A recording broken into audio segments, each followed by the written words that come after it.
Good morning, good afternoon, good evening, whenever you're listening to this. Welcome to episode 3 of the Confessions of Dangerous Knicks Fans podcast. I'm your host, Knicksloseagain. Joining me is, believe it or not, another Knicks fan. We haven't had a Knicks fan on the podcast since week 1 when we had Andre on. It's a YouTuber, streamer, obviously Knicks fan, and man who consistently puts hot takes on Twitter that I actually believe. JC130, say what's up.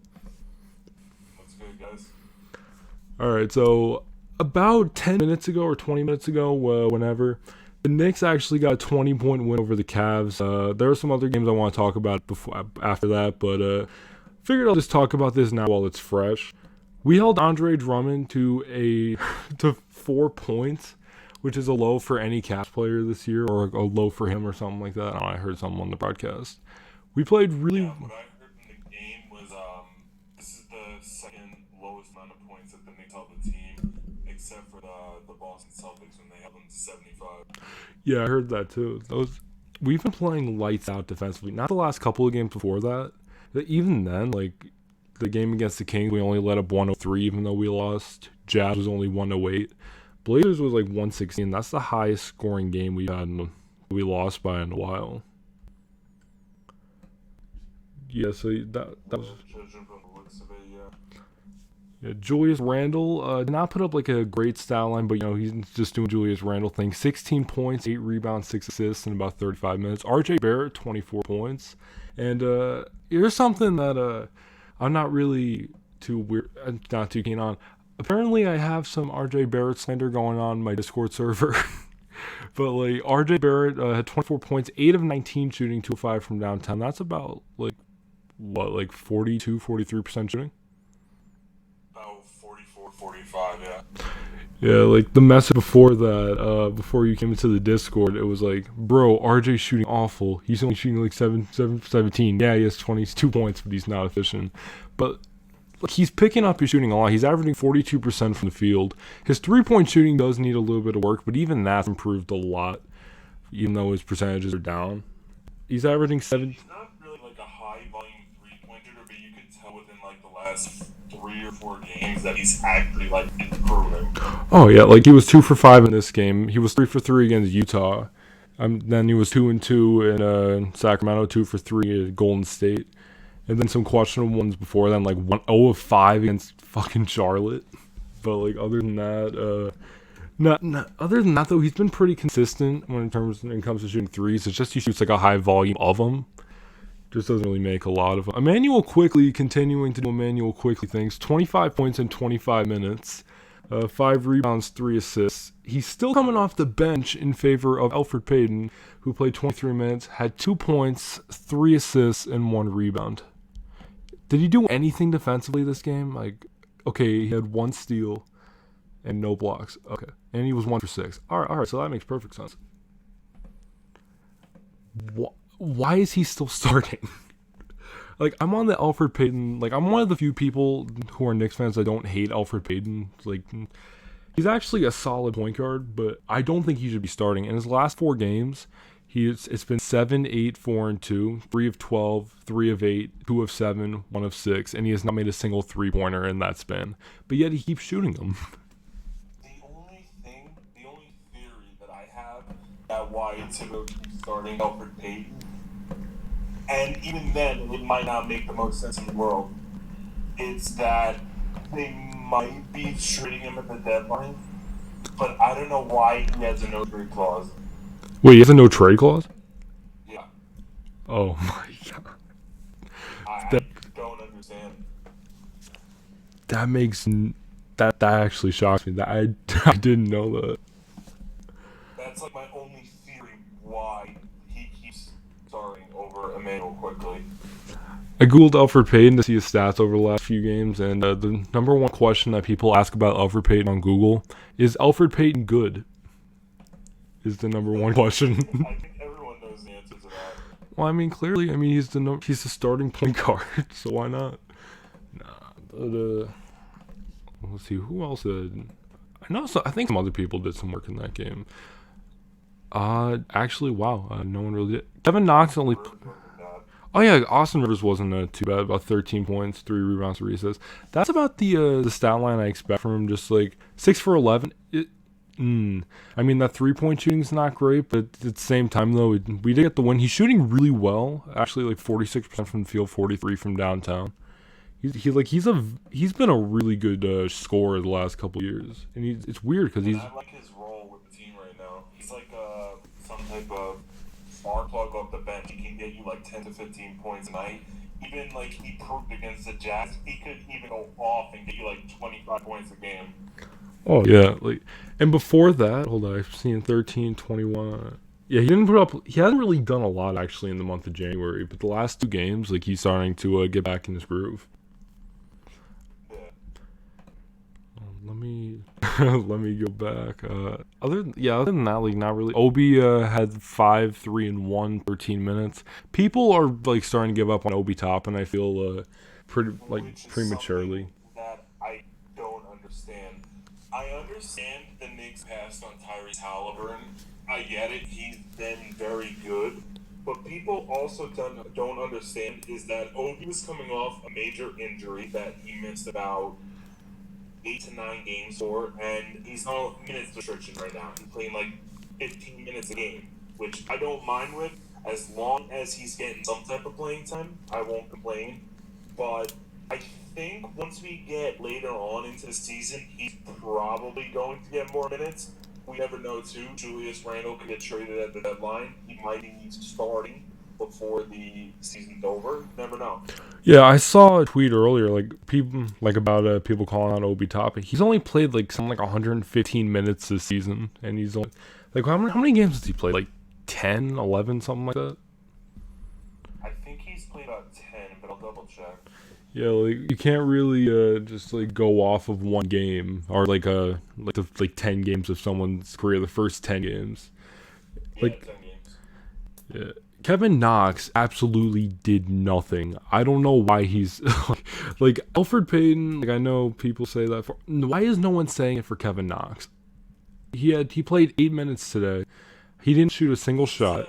He had 1 rebound. He's a first round pick. I get it. Like he struggled, but I still see something in Kevin Knox that a lot of people aren't realizing. He's not going to live up to that eighth or ninth overall pick potential that a lot of people realize. But I still think he can be a solid role player. Oh yeah, I think so too. I even think he could be like a 15, 16 point game guy, but just not with New York. I think in New York, his cap could be, if he stays a few more years, I would say maybe 10 or 11. You know, like you said, something solid. Maybe shoot for 44% or something like that.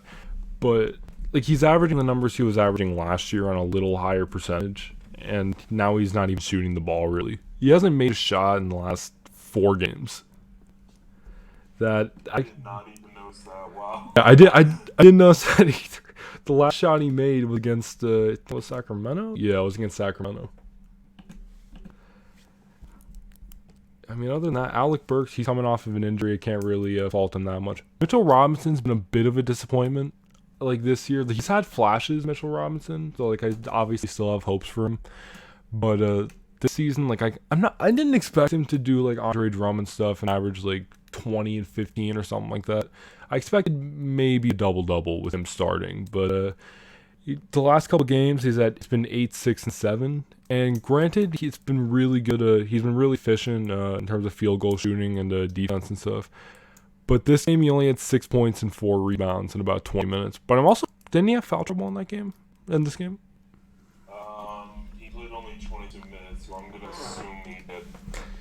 Yeah. Like, yeah, like that's another one. Obviously not as bad because like I'm actually a really big fan of Mitchell Robinson, but it's just weird with him. He's just like very inconsistent. I would actually argue that he did improve this year. His playing time is definitely up now. He's playing almost 30 minutes a game. I really don't view him as one of the best centers in the league, obviously, but I still feel like he's slowly growing into the defensive presence that we need down low in the paint. I honestly don't think we need him to drop like 15 points a game. I think, though, what he does need to improve on, and what I hope the Knicks let him do, is to develop some type of offense outside of the paint. Yeah, because I was looking at stuff during the offseason of just him doing Kevin Durant stuff, where he was just like doing the dribbles and pull up from like the logo. I was kind of thinking they were gonna have him do that. I don't know why, because like now I realize it was very irrational of me to just think that they're gonna let him pull from half court. But let's see, Nerlens Noel, I mean Nerlens Noel I kind of like he's a backup like 25 minutes. He actually had more minutes than Mitch. Wow. 6 rebounds, 4 points, something like that. I've seen a lot of people criticize Nerlens Noel. I think he's a good like energy guy. He plays really good defense. He had a really good role last year in OKC, and he's pretty much living up to that now in New York. The only thing Yeah, I don't mind Nerlens Noel on the team at all. I think the role he has on his team as the backup center behind Mitch is completely fine with me. Oh yeah. He might be traded at the deadline, depending on what the Knicks could get for him. But I also wouldn't be surprised if the Knicks do keep him long term since he's only 26 years old. Oh yeah, and I would not be mad at that at all either way. Again, he's really good defensively. He's putting up those same OKC defensive numbers, steal, the block and a half, and the steal. Like he's doing really well. So as long as he keeps doing that, I'm not gonna be mad at that, especially as backup. Yeah. I believe this was the Knicks debut for Taj Gibson, the season debut, I should say. He played 1 whole minute. Taj Gibson, man. I like the veteran presence that he brings. He's fine. I don't really have any problems with him. It's just the fact that we're in the middle of a rebuild right now, and we're not very good when it comes to shooting the ball, and we released Amari Spellman in the process, which I actually thought we were going to give him a chance to play. Yeah, I don't know I didn't know a whole lot. I still don't really know a whole lot about like Amari Spellman. What type of player was he? Like a stretch big. Oh, all right. Yeah, I'm seeing he shot 39% last year in Golden State in about 50 games from downtown. I wouldn't have been mad at that. Yeah, like they got rid of him. They got rid of who's that other guy, Jacob Evans, that they got rid of. Yeah. I think they probably should have given those guys a little bit more of a shot. I see why they didn't, because again, like with Nerlens Noel, they probably felt, there's not really a need for it. But like, why sign Taj Gibson and just get rid of him in the process? I don't understand that. And then there are the Cavs. Darius Garland actually went off. I actually didn't realize Darius Garland went off. Yeah, 9 for 17, 4 for 6. He's actually doing numbers. Did he do numbers last year? I don't know why I just thought this guy was ass.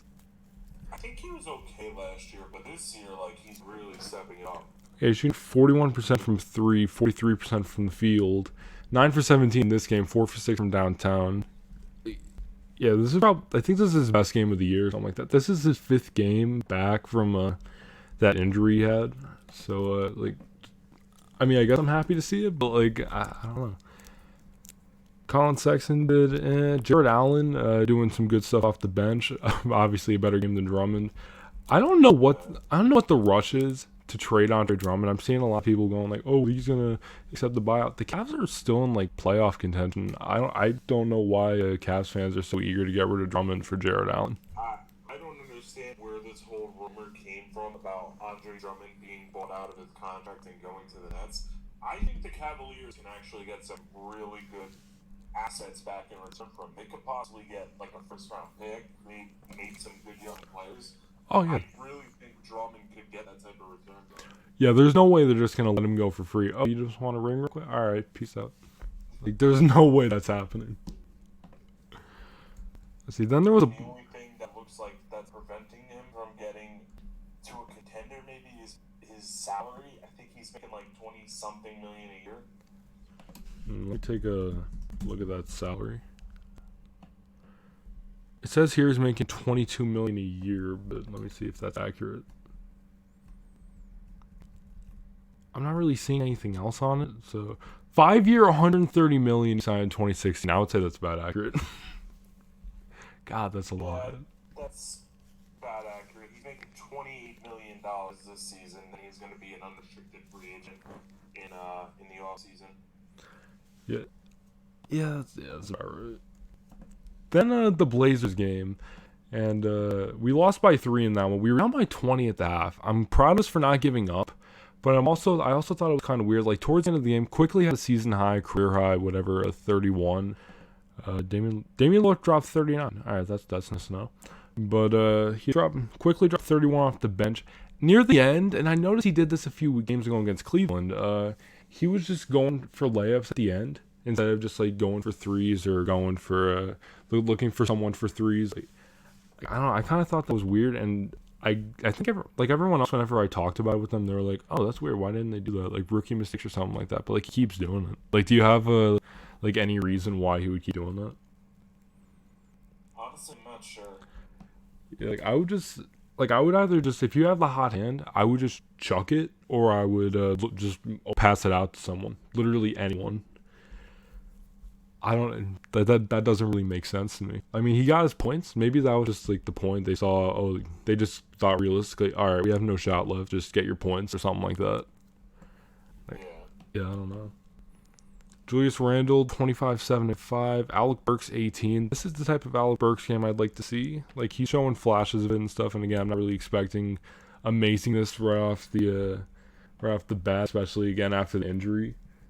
But like that's something I'd like to see, that nice 16, 17 point a game guy. And I don't know if we're really gonna see that, because again, a lot of guys like Quickly, like Julius, RJ, they're taking a lot of the offense, and they're still getting Kevin Knox and Rivers some looks. So I can definitely I don't know. I have hopes for him though. I have hopes. Load up, and then the Utah Jazz game. We were up by 9 going into ending the first. We were up by 4. All right, so yeah, it was like a 12-point lead at the half. Austin Rivers had 25 in the first half and didn't score a single point after that. Quickly had one of his worst games of the year, 1 for 11. Nerlens Noel, Obi Toppin, Theo Pinson actually played. Kevin Knox, the typical 8 minutes, nothing. Julius Randle, double-double. These are the type of games that we were losing all year last year, where we had a big lead, a commanding lead, and then we just gave up out of nowhere. Like, and instead of winning by 15, we lost by 15. It's just so defeating. We're actually not bad, and not right at the second, anyways. We are still the 8th seed. We're 9-11 right now. We're actually right behind the Cavs, but it's just weird that we just give up games like that. And like, I know sometimes it's just like that shots don't go down or whatever, but that's a game we really should have won. I agree. All right, the next game the Knicks are playing, it's going to be on 31st against the Clippers at 1 p.m. I mean, that's pretty much it for that one. Derrick Rose, I was seeing a lot of this, and I kind of like this. The Knicks and the Clippers are among the favorites to get Derrick Rose from Detroit. How would you feel about getting Derrick Rose back on the team with Thibodeau and all those guys? I liked Derrick Rose the first time he was here, and getting him again wouldn't be the worst thing, because we're not one of the best offensive teams in the league. Like, we struggle sometimes to find offense. If we can find a way to acquire Derrick Rose without giving away like any major assets, like we're talking RJ, Obi, Quickly, Mitch, any one of those guys, or any of our draft picks, I wouldn't mind it, but I don't think it's likely. I think he could go to the Clippers. But then he's a point guard. I really can't think of anyone off the top of my head, but I wouldn't be mad if we also didn't get him. I could see us giving up maybe like Dennis Smith, because again, like the thing with Dennis Smith, I don't think there's any shot of Dennis Smith doing anything else in New York after the bullying that we put him through last year. I don't think there's any shot of him doing anything in New York. I think people are too harsh on Dennis Smith. Oh yeah, I'll admit that. Way too harsh on him. I think he still has a lot of potential, but he's not going to reach it in New York. I think if he goes to a smaller market team like the Pistons, I think he'll be fine. Yeah, I think because like last year, like the year that we traded him for Porzingis, he was actually pretty solid. I remember there was actually one game he had a triple-double or something like that. He averaged 15, 3, and 5 in the first 21 games he played for us. In the 34 games he played for us last year, I don't know if that was just because of injury or because just New York didn't want to play him. In 16 minutes, 5 points, 34% shooting, 30% from downtown, 2 rebounds, 3 assists, and a steal. That's shocking to me. And he's only 23 too, so it's not like he's gonna completely fall off or he's washed up or anything. He will find his groove. It just can't be here. I don't think there's any shot of that happening here. I agree. So I would say maybe Dennis Smith. I can see him giving up Kevin Knox. Maybe we can get a guy that maybe they're not playing. I don't know who's really on that Pistons roster, but maybe someone like. They have one guy. I can't remember him off the top of my head. I'm actually gonna take a look right now. Sekou Doumbia. I don't think we're gonna get, because like again, another thing I'm saying about that guy is that he's either gonna be really good or he's just gonna completely fall off. And in the game, He's a huge prospect. He's gonna take a couple of years to develop. yeah, I don't think they'd give him up. I'm thinking maybe either I'm thinking Svi, that guy. He wouldn't be bad actually. Yeah, that's someone I was actually thinking that we can get maybe Kevin Knox and Dennis Smith for Derrick Rose and him. If we can figure out a way, maybe throw in a pick or something. Like, I don't know what our pick situation's looking like, but I can see us. 4 picks in this upcoming draft, I believe. One of them is a Pistons pick, ironically. I can maybe even see him giving Pistons pick back to him, but I don't know if that's really smart because the Pistons, I feel like, are going to be at like the near bottom of the conference. They're already 14th. Yeah, I would. Let me actually look at our picks right now. We have Dallas's first, which is in the lottery. We have ours, which is the 15th pick, and we're projected to take Brent Boston from Kentucky. We have the Pistons' second round pick, which is 33rd overall right now, and we have the Hornets' second round pick, which is 39th overall. Yeah, so we have a decent amount of picks. Wow. And like, I mean, Dallas is obviously going to get out of that once Luka and KP become a little more consistent because, again, KP's coming off his injury and stuff. So that's not going to be a lottery pick for long, in my opinion. But Detroit, I think is almost guaranteed that it's going to be a top 10 pick. The Knicks are either going to get a very late first round or a very late like lottery pick, or we're just going to get like 16th or 17th or something like that. I think we're probably going to, if I had to predict right now, I think we'll probably get like the 10th or 11th pick, the way we're playing right now. Yeah, I could see that because again, around like the trade deadline, I can see they're just gonna just try to tank it. It wouldn't be bad. We would focus on developing our young guys and then look what's next year. Oh yeah. All right. But again, I also could be rumors about like the Derrick Rose thing because they were doing a lot of stuff last year too about LA, like they were gonna get Derrick Rose, and then like that never happened. Wait, didn't they offer? I actually remember that now. Didn't they offer like Alex Caruso for Derrick Rose? I remember. I don't know if I can confirm it was actually a report, like a realistic trade, but I heard a rumor like Caruso and 2 seconds for Rose, and the Pistons said no. Bro, like, how depleted do you have to be? The Lakers, I think, are just sort of out of the contention for that. I do think Derrick Rose would be a great fit on the Clippers. I think for them, they'd maybe have to give up Lou Will or something. But honestly, I'd still do that.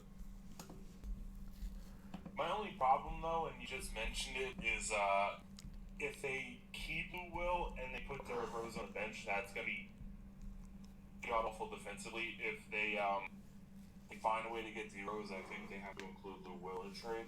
Yeah. That's just my honest opinion. Yeah, and Lou Will is I don't even think Lou Will's playing like the same minutes he was playing the last couple of years, which is weird considering I figured he'd have more. Yeah, he's only playing 19 minutes this year, 9 points, 39% shooting. He's not even bringing like offense to the table or anything. But he's also playing 10 less minutes. I think he's taking less shots. His age is also a factor too. He's 34, Yeah. I believe. Oh yeah, he's 34. Yeah. But yeah, I could definitely like see something like that. I don't know if the Pistons would go for that for Lou Will. Maybe they honestly might, because then maybe Lou Will can be a second or third scoring option. I don't know if they'd want that for a 34-year-old 6-man, but I don't think that'd be the worst thing in the world for him. Like, even if he came off the bench or something, and they... Oh, fuck, they don't have Killian Hayes. I was about to be like, why not just let Killian Hayes play? But, I mean, I think that's pretty much it for like, the Knicks portion of it. And we wrapped up in 25 minutes. Alright, hold on, let me take a look. Let me just take a look at like, the rest of the NBA real quick. Jazz are blowing out... That's actually what I'm going to look at, too. I want to see if we can find any trades to talk about. Real quick, the Nets... Oh my god, they beat the Thunder by 22 points today. Wow, James Harden got a triple-double, Kyrie with 25. They didn't even have KD today. That's crazy.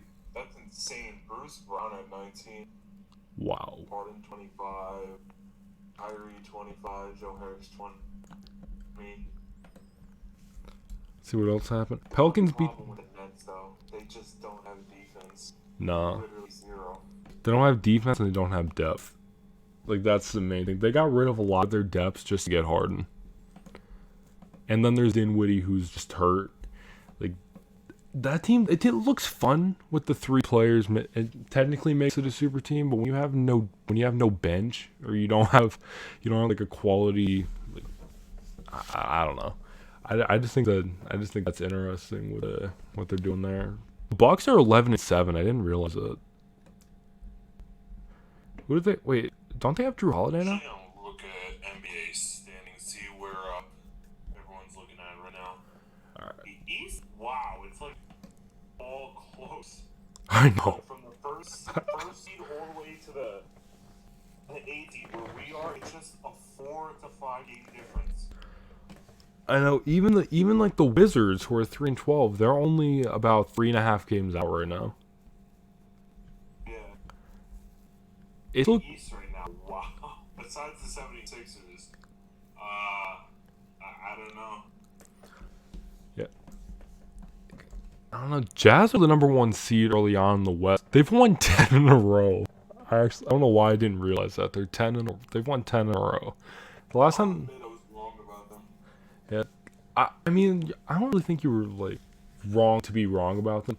Because last year, I mean, it's always a chemistry thing. Last year, we all thought, oh, they're a finals contender now because they got Mike Conley.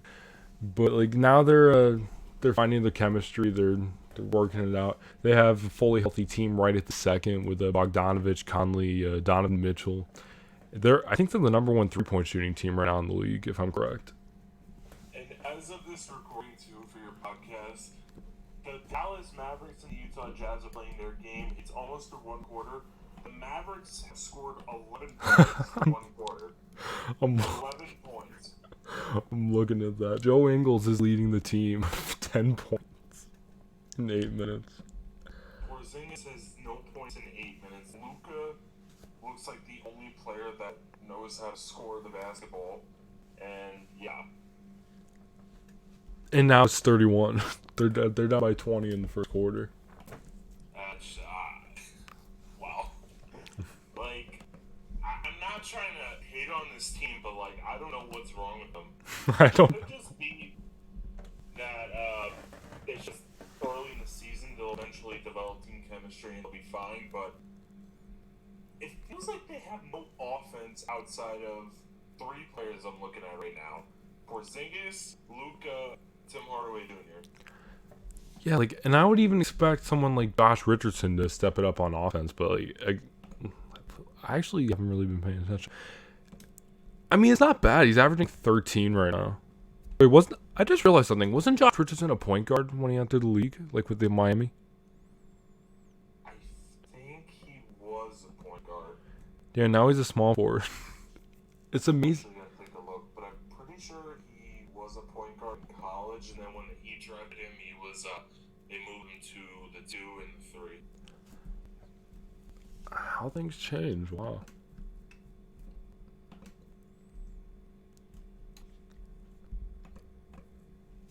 Let me see what other games happened today. 23 points, by the way, the Mavericks are down by. I guess the Jazz hit a 3-pointer. Spurs are up by 7 right now against Denver with 5 minutes left. Clippers are... I saw some Mavericks fans talking about how they want to trade Kristaps into like 3 or 4 games He's not a good fit next to Luka. That's something to expect. I actually follow some Dallas fans. They're just retarded. Like it's insane. After 3 or 4 games, they're just ready to give up on Porzingis, just like how we were. We were ready to give up on him, or he was ready to give up on us, I should say. Like 26 points, they got another 3-pointer. It's just going up. This is actually embarrassing for him. Spurs are up by 11. Looks like they're closing out that game a little bit. Clippers beat the Magic by 26. The Magic just fell off without Fultz, and I don't think they have Jonathan. Yeah, they don't have Jonathan Isaac either. Terrence Ross is the only one that actually knows how to score on that. He was the only guy, like he was one of 2 people to score in double digits. He was their leading scorer. Vucevic had 10. He was the second leading. How? And like he's going off Terrence Ross. I'm actually a fan of Terrence Ross, but I don't know how it got to that point. He's the one I would like the Knicks to try to get at the deadline. I'd like to see that too. I don't know who would really give up for him. I think the closest I can see us giving up is Alec Burks. But like I don't know if we'd be able to pull that off. I guess we'll have to depend on how he's doing. Sixers beat the Timberwolves by 24. Timberwolves always seem like that team to me where they just have so much talent. Like they have D'Angelo Russell, they have Anthony Edwards. Anthony Edwards played power forward today. I'm sorry. Yeah, he played shooting guard, but he played forward today. That makes sense. I don't know why the Timberwolves have been terrible. Wow. What the fuck? They have. It's not like they're terrible talent-wise. They have some pretty solid players. They have D'Lo, they have Malik Beasley, they have Anthony Edwards. Their bench is a little weak outside of like Ricky Rubio. Yeah. They have Josh Okogie, who's also pretty decent. Ed Davis, he shouldn't be starting, but with Cat not playing, he's their only big man. Former Nick, let's go. Man, that they've been disappointing though for years. Even when they got Jimmy Butler and they were good for a year, they've been disappointing. Here's one problem I see with the team already. There's literally nobody outside of like 2 players that can play defense. Yeah. They're horrible defensively, this team. Malik Beasley's not a bad defensive player, and Josh Okogie's not bad. Everyone else is not good whatsoever defensively. How's Anthony Edwards doing? I want to see how he's been doing. He's always shooting 35%. Oh, all right, nice. Number 1 overall pick. I kind of expected him to not have the greatest efficiency because he wasn't really that great when it comes to shooting ball in college. But I feel like he's going to be fine. But Yeah. his rookie year, he hasn't lived up to being the number 1 pick. But I think he'll be fine. Yeah. This year, most likely. Yeah, I think he was the perfect pick for Minnesota. They desperately needed like a shooting guard or a small forward, and Anthony Edwards did fit the bill. I even said Anthony Edwards should go number 1 so many times. And I saw some geniuses right before the NBA draft saying, "Oh, they should take LaMelo. They should take LaMelo." So you want 2 ball dominant guards that are horrible defensively when you already have a center who's not really the greatest defensively. Like, do you just want your whole team to not be able to play defense? Because at least Anthony Edwards has the potential to develop into a solid defensive player. And like, speaking of LaMelo, they beat the Pacers today by 3. Let me see how they did. LaMelo had a good game. Yeah, LaMelo's 16, 7, 6. I think LaMelo automatically is better than Lonzo in my personal opinion. Like, I'm a fan of Lonzo, but it's just weird. But even like that's not really saying much either because LaMelo's not that efficient. He has some good highlights. He puts up good stats. But like first of all, he hasn't made a 3 in God knows how long. Let me take a look. Yeah, he hasn't made a 3 in the last like 4 games. His last 3 games, I can see he's 0 for 12. Yeah. Yeah. I think the slight edge to Lonzo, though, defensively is pretty much the main reason why I give it to him. Yeah, I could see that. Yeah. So what happened with Indiana? Like, I know they're inherently going to be worse because they don't have Oladipo or Karis LeVert now, but. And TJ Warren's out for the year thing, so they're. Oh yeah, I forgot about that. With a lot of injuries right now. Yeah, that's true. Yeah. with everyone healthy, with LeVert, with TJ Warren, this team is actually dangerous. This team's a big threat in the East. Because they already have Sabonis who's doing this thing. Obviously, Sabonis' numbers would be low, but he's averaging a little worse than Julius Randle, like 20 and a half. He is averaging 12 boards, though, about 6 assists. He's going wild. Malcolm Brogdon, I know for a point, was like number 1 or number 2 in the MVP voting. I don't know why. So, future MVP in making. Miles Turner just putting in stupid defensive efforts. He's averaging a steal. He's averaging about a steal and a half and leading the league in 4 blocks a game. Like again, with that team healthy, they are an issue, and they have other guys to. Let me look at their bench. TJ McConnell. Oh my God. Doug McDermott, though, I've actually been a fan of Doug McDermott since he signed with us a few years ago. Like, he's just a really good, like, high volume shooter in my opinion, coming off the bench. Jeremy Lamb's been doing well since since coming off his injury. He's averaging about 47% shooting, 38.5 from downtown. Yeah, that team's actually looking really good when they're all healthy. Kings Law. They don't look bad on paper. It just depends on how they match up against the top teams in the East. Yeah. Kings beat the Raptors by 2. I'm wondering if there was like a buzzer beater or something. Spurs are beating the Nuggets right now. 3 minutes left to go. Van Vliet had 26. Saw that. I have him in my fantasy, so I was happy about that. Spicy P had 32. Aaron Baines to 6 and 10. So you know who's carrying that team. Kyle Lowry putting up solid numbers. Yuta Watanabe. I was talking to a Raptors fan who was really high on Yuta Watanabe. He's like apparently. Yeah, he's pretty much only good for 3-point shooting. Shoot 37% on the year, 28% from the field. In this game, he had 12 points, 4 of 5, 2 of 3. Like I don't know. There's some potential on this team. Just not really. I don't know if I can really fully see it though yet. I can see Chris Boucher. I think he's averaging like 15 on the year. I see people are high on Stanley Johnson. I don't know what the fuck is wrong with him. Hey, it's Stanley Johnson, everyone. I've hated Stanley Johnson since the moment he came in the league. Just something about it. And like everyone like, oh, Stanley Johnson's so good now. Here's how good he is. 3 points, 3 rebounds, in 16 minutes. Like Stanley Johnson, when he got drafted by the Pacers, was Pistons. one of those players that he's very good defensively. It's just how well is his offense going to translate to the NBA? Is this guy going to develop a jump shot? He could be the next Kawhi Leonard if he develops a jump shot, and that hasn't happened so far. And No. the Raptors signed him just to be a depth piece, and I mean he's not bad defensively. He's lived up to that. It's just his offense hasn't shown up. If I remember correctly, I think they got rid of Rondé Hollis Jefferson, who's actually like a really solid player, just to get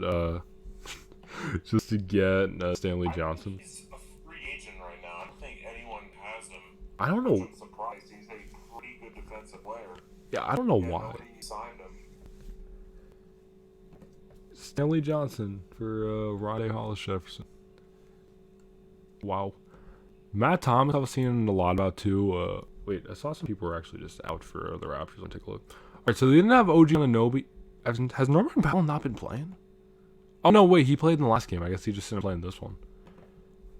OG Anunoby didn't play. Matt Thomas is someone I've been taking a look at. He's shooting. Look, he hasn't played much. I know he had a hot start to the year to begin with, but like he's shooting 57% from 3 this year. On the Raptors, like I get like serious Steve Novak vibes from this guy. A lot shorter, but still though I could see him being like 3 points a game, just like crazy 3-point shooting stuff like that.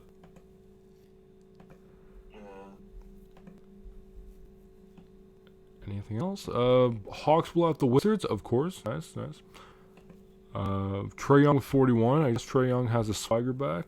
Beal and Westbrook both had 26. David Bertans carrying off the bench with 1 point. They have Alex Len now. Nice. 9 and 9.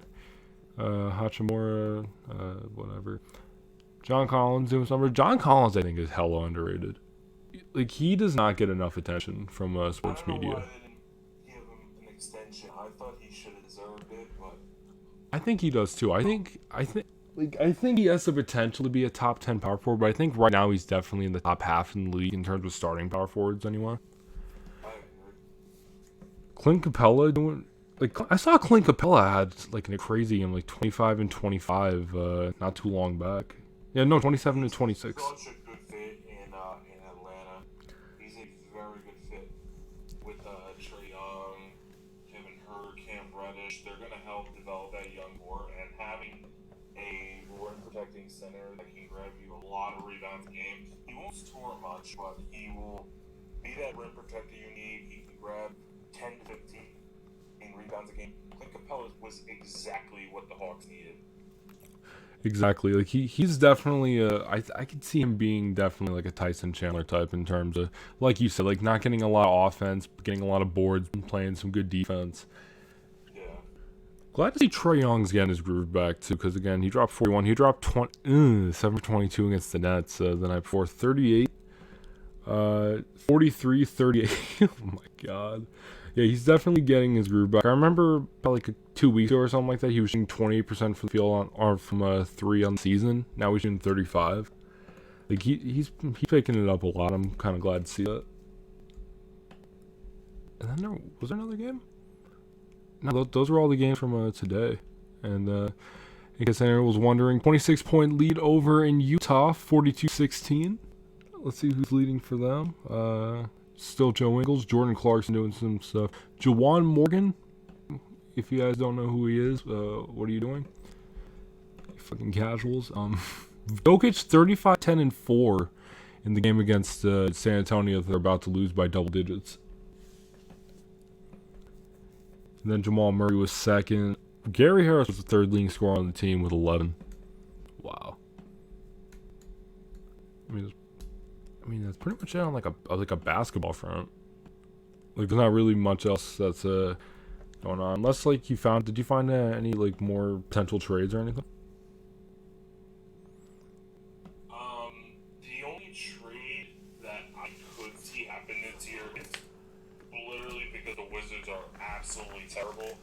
Bradley Beal is probably going to be traded at the deadline. If not the deadline, has to be traded by the offseason. He's arguably their best player in the past 20 years. No disrespect to John Wall. No. I'm really high on Bradley Beal. Not the greatest defensive player, but he could easily drop 30, 35 points a night. And the fact that the Wizards right now are 3-12, they have no defense. Their bench is pretty bad, and the guy that they just spent $20 million on, David Bertans, is probably their only reliable three-point shooter off their bench. Kenny Adia is decent, but he's not enough to help this team win. Just looking at this team right now, they're not built to win. Speaking of their $20 million a year shooter, Davis Bertans, tonight's game, I think I said it earlier, but in 25 minutes, had 1 point, 0 of 7 from the field, 0 of 6 from downtown, with 3 rebounds and a steal. That team is just a whole fucking... Yes, but Bertans is one of the best three-point shooters in today's game. I 100% agree with you with that. I remember watching him last year. Whenever I used to put on a Wizards game, he would always drain 3. It was similar to what happened with Damian Dotson a few years ago on the Knicks, where like whenever you turned on the screen, like he would just, or whenever you turn on your TV, however you want to say it, he was just always draining shots. But then like, whenever you don't watch, he just breaks it. So then like you're just like, oh wow, Damian Dotson's an elite shooter, and then you see he's shooting like 35%. Like something insane like that. Bradley Beal, I didn't realize this until yesterday when I looked it up. He's averaging 35 points a game on that Wizards team in 36 minutes. Almost 50% from the field and 36% from three. And yet the Wizards... He's got to get some help on that team, or the Wizards got to trade him. I say they have to trade him, honestly. I just really don't know where they would go. They're the worst team in the NBA, and they really shouldn't be.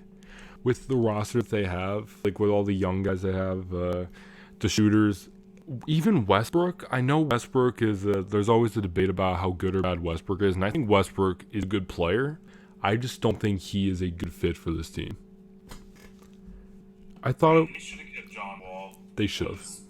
He was a very good fit with Bradley Beal. I'm surprised that they didn't go out and find more defense because this team is not good defensively at all. I'm glad they re-signed Bertans. He's fine. I like him as their three-point specialist.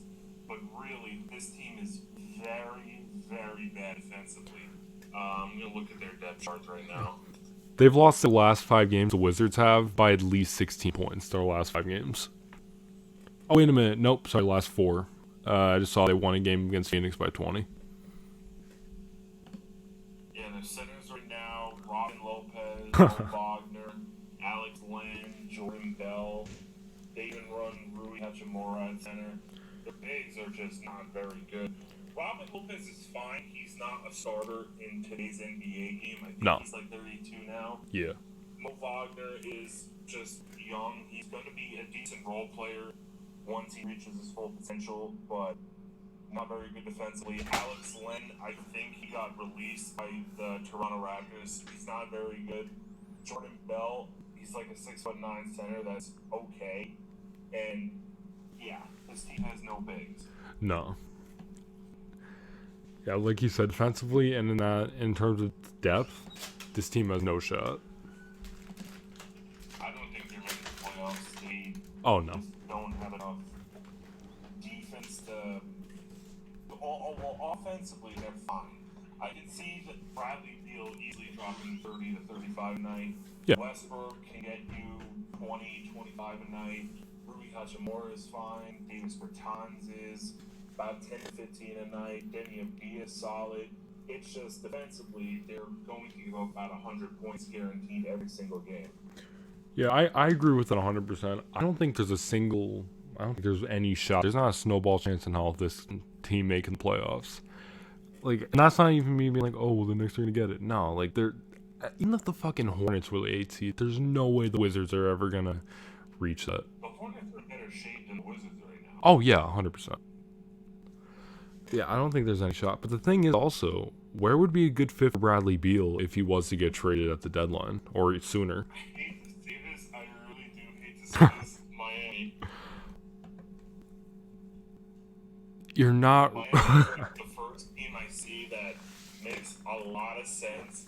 Jimmy Butler's missed so much time.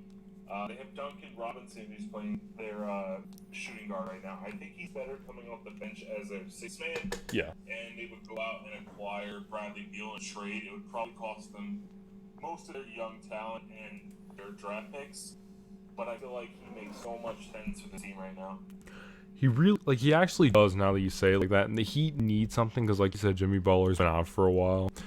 And, I think Tyler Herro's out too, but even if they got healthy, I don't think Miami would do it because for some reason they have some sort of hard-on for Tyler Herro. It's so weird. Like I don't know what. I'm not hating on Tyler Herro. I think he's gonna be a good player in the league. He could even be an all-star for a couple of years. Oh yeah. But the fact that I see so many Miami Heat fans saying we're not trading Tyler Herro for James Harden because we think Tyler Herro could be our James Harden. I don't know why people are convinced that this guy is going to be a top 5 player in the NBA. He could be a very good player. I think he is a very good player right now. He's going to be a multi-time All-Star. I won't deny that. But just the fact that everyone is labeling him untouchable. They could offer you LeBron James and Anthony Davis in a trade, and they still wouldn't Tyler Herro. Like, the Harden trade really exposed me to how Miami fans really think. Where, like, even Miami themselves, like, oh, they're going to get rid of the culture, bro. And I had Legs on here last episode, who's a Heat fan. And, like, they were just like, oh, like, he even thought that was weird. That, like, they wouldn't trade Harrell for Harden because of the culture or something like that. Like, fuck the culture. Get some wins. You have a chance to get James Harden, and you have to give up Tyler Herro, Duncan Robinson, probably Kelly Olynyk to make the money work, and probably another big contract to make the money work. You go get James Harden. Harden made you a legitimate championship contender, not a fluke team that made the finals last year. They earned my respect last year for making the finals, but they're probably not making the finals this year with the team they have right now, even though it's pretty similar to last year. Right now, they may not even make the playoffs, and that might be a stretch because, again, I know they're hurt and they're going to get healthy throughout the year. But the way they're looking right now, I don't even know if they're really going to make the playoffs. It's so weird because Bam's still playing out of his mind. That's someone who's forgotten about, at least in my opinion, a bunch. Bam Adebayo, who's having a monster year, 20 points, 9 rebounds, 6 assists. He's actually shooting 40% from 3. I didn't realize he was actually shooting threes. Oh, he just started shooting threes. All right, that makes sense. But still, there's Goran Dragic, like you said, Duncan Robinson, who's a better guy coming off the bench. They're starting Mo Harkless, but Mo Harkless is only playing 10 minutes. I don't get that. There's Kendrick Nunn. There's Iguodala. Like, there's a Precious. I don't really know much about him, so I'm not even going to pretend I know. He's alright, but, like, he's not a game changer. Oh, no. Yeah. But there is talent on this team, and they are going to get healthy, but even if they do get healthy, with how stacked the East is this year, especially with Harden and Durant and Kyrie in Brooklyn, and how Sixers are even playing, I don't really think there's a shot that, first of all, that they're going to make it to the finals, but I don't really know if there's even a shot of them making the playoffs. Again, with how deep everything is, as we saw earlier, the entire... They're better than their record right now. They're easily better than the 6-12 record. Once again, everybody else, I think their ceiling is probably like 5th or 6th seed. All right, so out of everyone in the 1 through 8 right now in the East, who do you think would be taken out right now for Miami? You said 1 through 8? Yeah, out of the top 8 right now in the East, you said Miami maybe would be a 4 or 5 for a ceiling. Who do you think would get knocked out of the playoffs for Miami to take that spot? I don't want to be pessimistic about the Knicks, but I think they're the most likely. I would see that too. I would 100% say that. Do you think Toronto has any shot of making the playoffs this year, or do you think They that... have to get a center because Boucher is their only respectable center. If they can somehow go out and trade for Drummond, I think they're 100% better than what they already are right now. It's amazing how great they were at center up until this year, where now they have Aaron Baines and Chris Boucher and whoever else they have playing center. For how I think it was 4, 5, 6 years, they had Jonas Valanciunas playing, and then they traded him for Marc Gasol, and then Ibaka started to play a bit more, and Ibaka was actually playing lights out. And then everyone just left this year or feigned retirement and just went to go play in LA instead. But I don't know. Because you're 100% right. The Raptors need a center. That's really the only position that they desperately need. Everyone else, they're perfectly fine as long as they're healthy.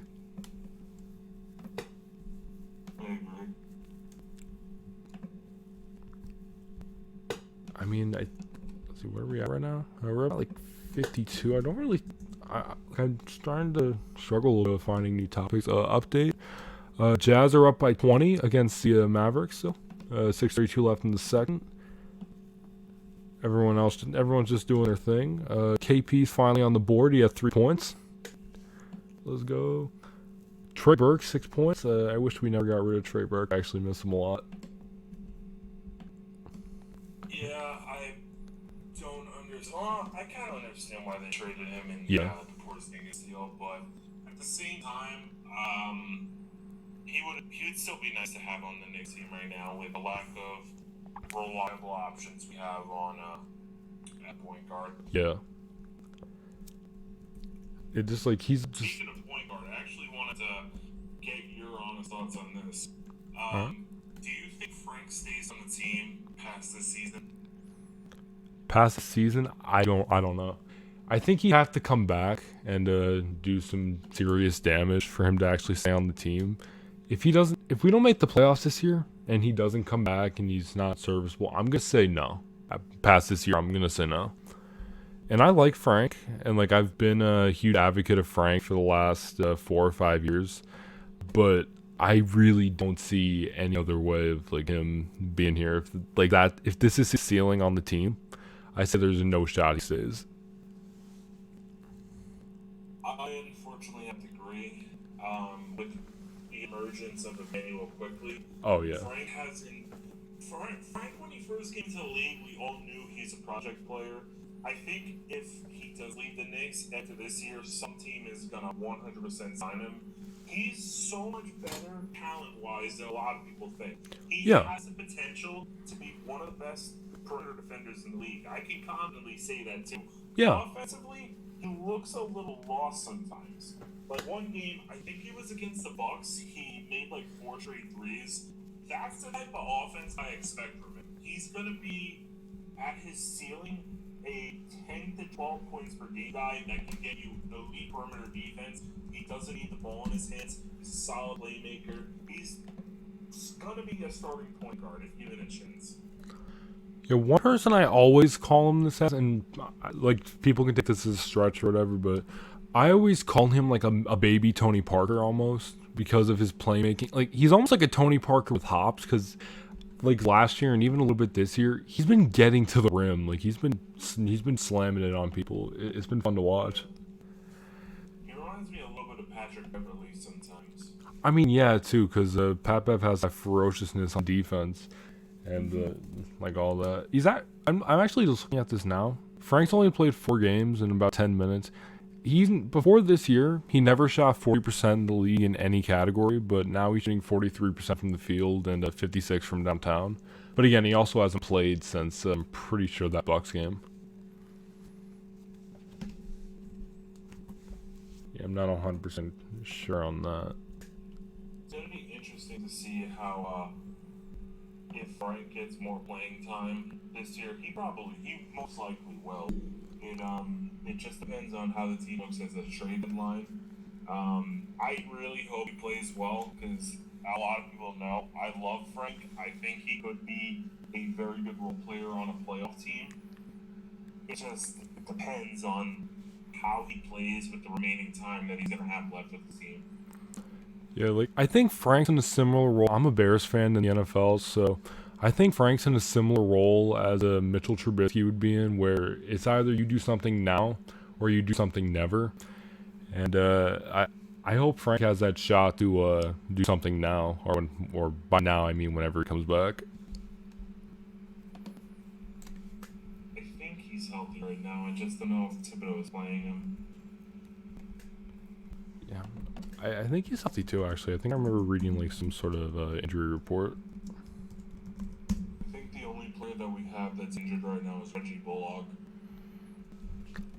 Oh yeah, that's right. I actually forgot we had Reggie Bullock, and he's a starter too.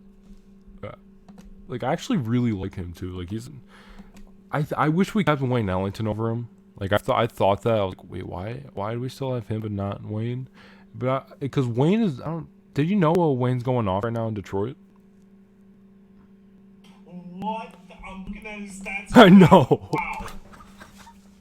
Bro, like, I look at that and I thought, oh, Reggie Bullock, he's solid. I'd rather have Wayne, bro. I've thought that since last year. The fact that we still have Reggie and not Wayne kind of baffles me. He would not be going off for 20 points a game in New York, 100%. I'm aware of that. But it'd still be nice to have. He's a great like stop and pop guy. Like he's like JJ Redick almost with that.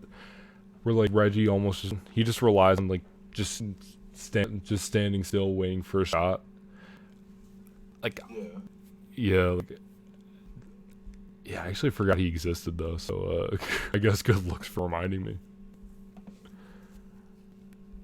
Yeah, I'm not really saying anything about. He didn't play for a second game in a row. Okay, so yeah, he's healthy. He's just not playing. Frank, that is. I mean, I think that's pretty much it. I mean, again, we covered everything that's going on like right at the second in the NBA. We covered the Knicks, trades and stuff.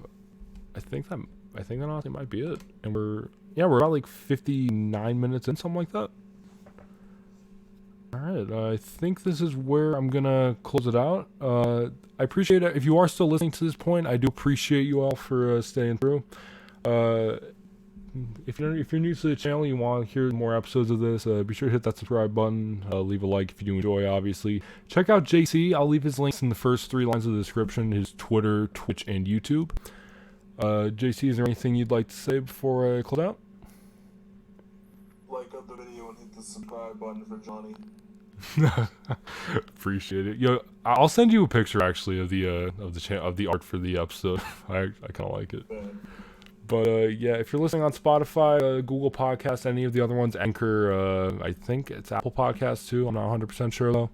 I appreciate you for listening. Tune in for next week. We're going to have Benj on the episode. If you know who Benj is, it should be interesting.